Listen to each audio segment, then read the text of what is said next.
Hey guys, welcome back to Dogmatika 48, and this is a bit more of a competitive deck than the last deck profile I showed off. This is my Dogmatika Nekroz deck. I've been super excited about this deck. I've been playing and testing it a lot ever since White Knight of Albaz, or White Knight of Dogmatic, I think it is. White Knight of Albaz, whatever. The White Knight Ritual monster from Lightning Overdrive. When that got released, I immediately started testing this deck and having a lot of fun with it.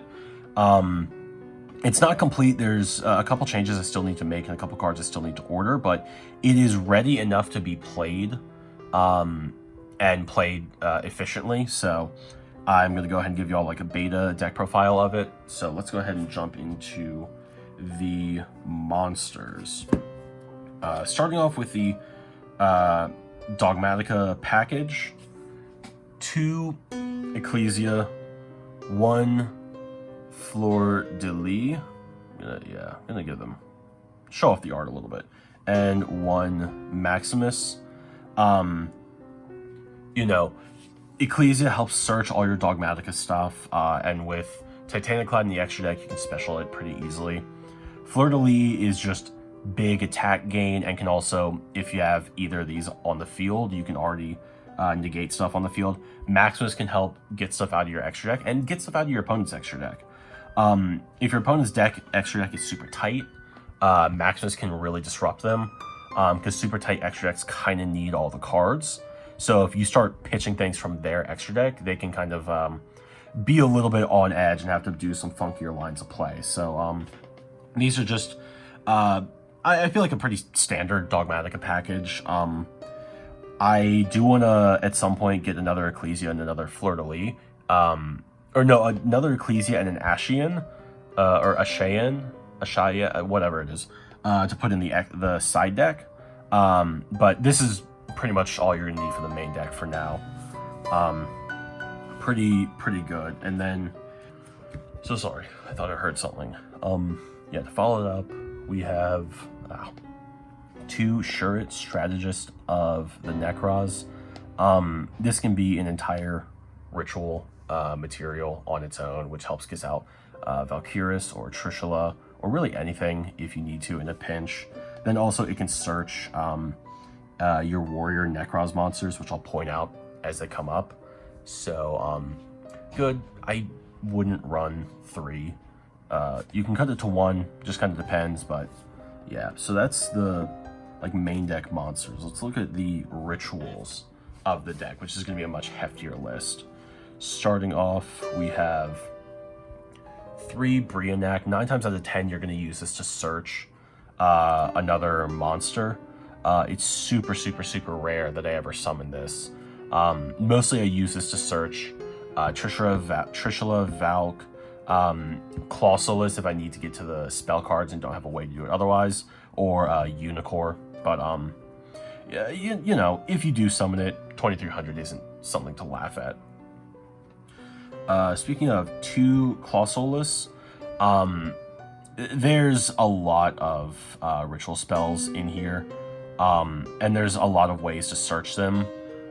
So you can also honestly cut the Brionac, but the 2 Clausolus just search out Kaleidoscope, Mirror, Cycle, like whatever you need. So next up, 2 Trishula. If you can summon this, if you can, if it's available, it's an option, because it's 3 banishes going second. However, its first effect to negate a effect that targets a Nekroz you control is significantly more useful. So you want to keep 1 of these in hand if you're going first. 3 Nekroz of Unicorn. Shout out to our friend Nacho Fries in the Dogmatika 48 Discord. He actually got me this, literally this card, this last Unicorn, to kind of help me out here. So huge, absolutely massive shout out to him. And if you want to join, the way to join is in the description. The link to join should be in the description. But again, thank you so much, Nacho Fries. Deck would be incomplete without this 3rd Unicorn. So again, thank you so much. But Unicorn stops extra deck monster effects. like, there's a lot of decks that kind of need their extra deck monster effects to function super well. So Unicorn being able to kind of turn those off. There's a lot of decks that will kind of crumble to that as long as you have other things in your back row or in hand to kind of help Unicorn stick on the field. Definitely something you should run 3 of in any Nekroz deck. Speaking of protections, we have Nekroz of Valkyris. This can just end the battle phase. I was remote dueling recently, and I had some filler cards, which I'll get to when I get there. I was remote dueling, and Valkyris didn't save me. Like, I didn't end up winning them, but being able to end and just stop the battle phase really helped me. Sorry, my camera's shaking so much. My table's super flimsy. It really helped me stay in the game a little longer and kind of have a more chance of coming back and winning. But like, in a perfect end board, you have a Unicorn on field, 1 of your traps set, and then a Valkyris and Trishula in hand for protection. Honestly, that's a pretty good way to end up. But last but not least, the card that kind of set off this entire deck, White Knight of Dogmatika.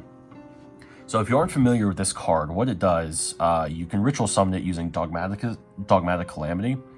And then if your opponent activates a card or effect, except during damage calc, you can send 1 monster from your extra deck to the graveyard, and if you do, look at your opponent's extra deck and send 1 monster from it to the graveyard. So Maximus, your opponent sends 2 cards of their own fruition. With Dogmatika, with White Knight of Dogmatika, you look at your opponent's extra deck and you choose those cards. So this is just a ridiculous card. And then it gains attack equal to half of the combined attack of the monster sent. So you can look at your opponent, you can pitch a card from your extra deck, like Intis, Herald, something like that, and then look at your opponent's extra deck and pitch a card, and then you get the Intis or Herald or whatever effect, and you rip a card from your opponent's extra deck. Again, kind of like Maximus, if your opponent's extra deck is super tight, this will help you a lot because it just takes 1 resource away from your opponent. But it has 500 attack, so it's if you're gonna ritual summon it, put it in defense first, unless you know for sure you're gonna be using its effect.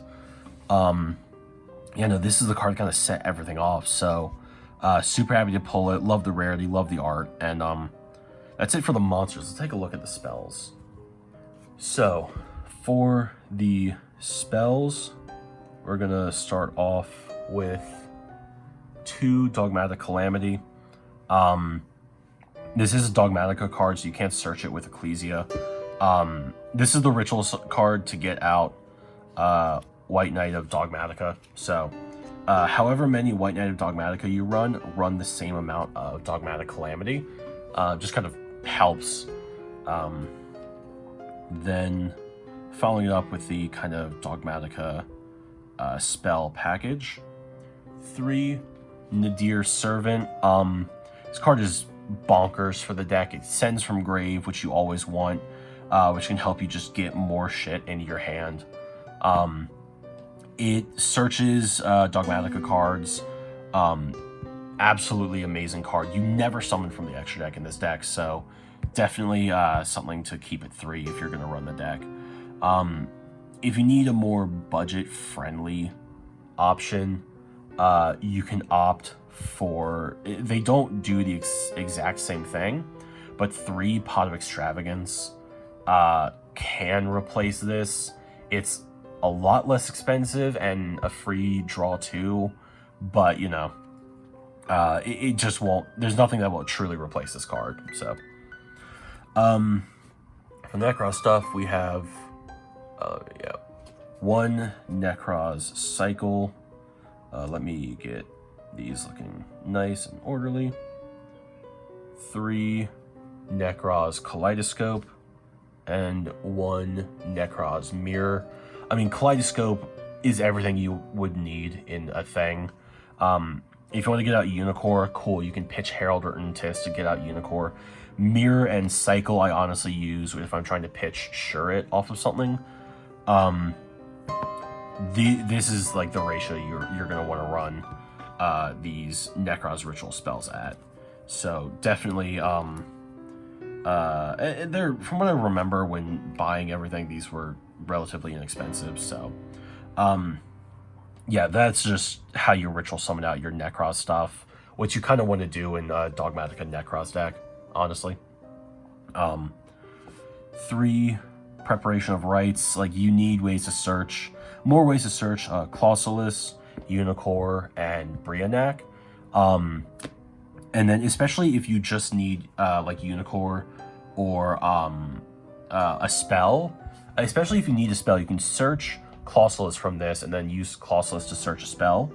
And then that just thins your deck a little extra. So good way to search everything.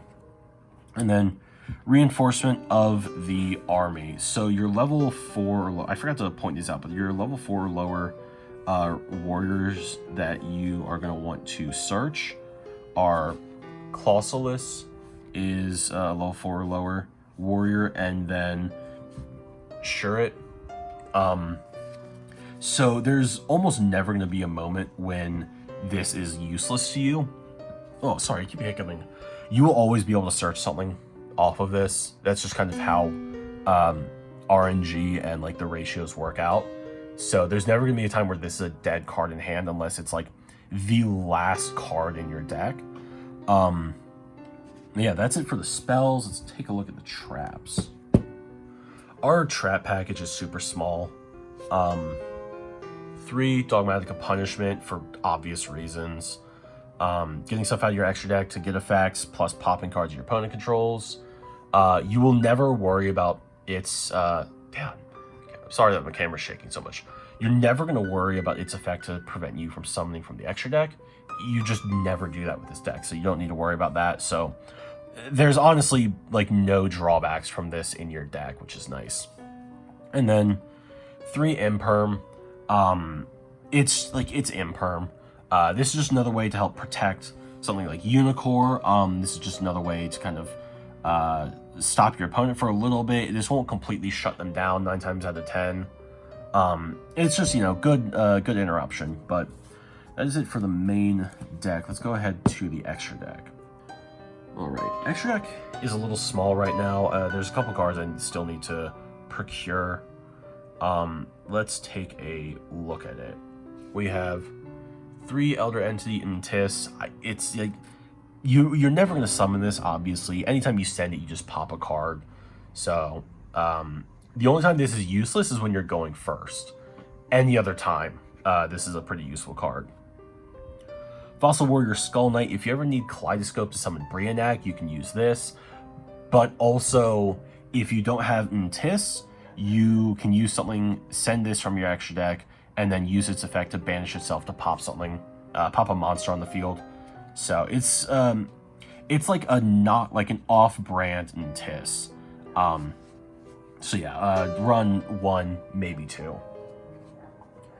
Titaniclad the Ashen Dragon. This is an end phase search for Ecclesia, or Fleur-de-Lis or Maximus if you need.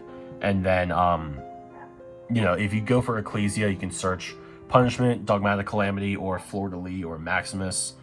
Otherwise, it's just another one of those cards you're never going to summon. So, just another thing in your extra deck that Dogmatika Punishment isn't preventing you from getting to, because you're always going to be able to send stuff. So, 3, Herald of the Arclight. I mean, come on. This gets you all your ritual stuff. Anytime you can send this, you can get whatever ritual stuff you're missing. So, absolutely phenomenal card for the deck. And then, I'm... Okay, I know I said you will never special summon from the extra deck. There are the rarest occasions under which you will summon this. Most of the time, you will send this to grave for like an attack boost for White Knight, or just send it with Punishment if you need to pop something with like 1800 attack or whatever. But if you are ever in a situation where you do need this, you can grab a light monster. I believe Golden Boy is light. You could grab, if your opponent has like a driver engraved for whatever reason, you can grab that, shut off all their gammas. If you get rid of like Invoked Macabre, you can steal it with this. Honestly, I've never summoned it, and you probably won't either. It's just extra attack for White Knight. So that is it for the extra deck. I'm going to go ahead and move on to the side deck. Yeah, so extra deck is a little small and kind of incomplete. Kind of same story here with the side deck. Again, this is a more like beta deck profile. 3 Droll and Lockbird. Just stop your opponent from adding stuff to hand. 1 Harpy's Feather Duster, spell and trap removal. Pod of Avarice for later in the game, like super late in the game, this can actually be super helpful. If you know you're going to grind it out, side this in and, you know, get into the late game, put things back in the deck, and then just kind of draw 2. 2 Extravagance. I have a third. I don't think I'm ever going to use 3 at the same time. But, you know, with a full not 9-card extra deck, this can actually do some pretty good draws for you, and it won't screw you up too badly. And 1 Upstart, you know, if you have the space, put it in main or side deck. It's pretty much a free draw, so that is it for the Dogmatika Nekroz deck. Let me know what you guys think. This is something I am going to remote duel with at some point, probably soon after filming it, not after uploading it. So, yeah, this is something you guys either have probably already seen or will be seeing soon. Yeah, so if you guys liked it, let me know. If you guys want to see more content about the deck, more about it, anything, whatever, let me know. Yeah, thank you guys very much for watching. Again, huge shout out to Nacho Fries and also Mr. Adagnister. All of these maximum gold, like gold rare cards, 90% of them were provided by our friend Mr. Adagnister. So huge shout out to both of them for helping me get the last cards I needed and kind of get the deck a little closer towards completion. If you want to join the Discord and hang out with everyone, it should be in the description. If you want to follow me on Twitter, it's also there, as with a bunch of my friends who are also Yu-Gi tubers and Yu-Gi streamers. And thank you guys so much. I've been really enjoying the deck. I'm super excited to finish it and take it from like a beta to something that's, you know, completed, gold. Yeah, so thank you guys very much for watching. And I will see you all next time. Have a good day.